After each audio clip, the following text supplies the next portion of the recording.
మూడోసారి ప్రధాని అయ్యాక తొలిసారి తెలంగాణలో పర్యటిస్తున్నారు ప్రధాని నరేంద్ర మోడీ.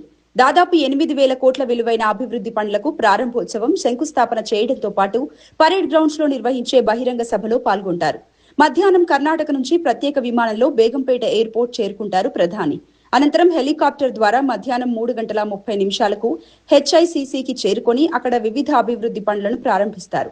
సంగారెడ్డి జిల్లా జహీరాబాద్ వద్ద 2,360 కోట్లతో అభివృద్ధి చేయనున్న ఈ స్మార్ట్ సిటీతో పాటు 3,175 కోట్ల అంచనా వ్యయంతో చేపట్టనున్న గూడబెల్లూరు మహబూబ్ నగర్ జాతీయ రహదారి పనులకు శంకుస్థాపన చేస్తారు. 611 కోట్లతో మల్లాపూర్ వద్ద ఏర్పాటు చేయనున్న ఇండియన్ ఆయిల్ కార్పొరేషన్ టెర్మినల్ కు శంకుస్థాపన చేస్తారు. 1,243 కోట్లతో పూర్తి చేసిన కాజీపేట విజయవాడ ట్రిపులింగ్ పనులను ప్రారంభించి ప్రధాని జాతికి అంకితం చేస్తారు. వరంగల్ జిల్లాలో 200 కోట్లతో ఏర్పాటు చేయనున్న ఈ టెక్స్టైల్ పార్కుకు శ్రీకారం చుడతారు. ఆ తర్వాత సాయంత్రం 4:10 హైటెక్ సిటీ ప్రాంతంలో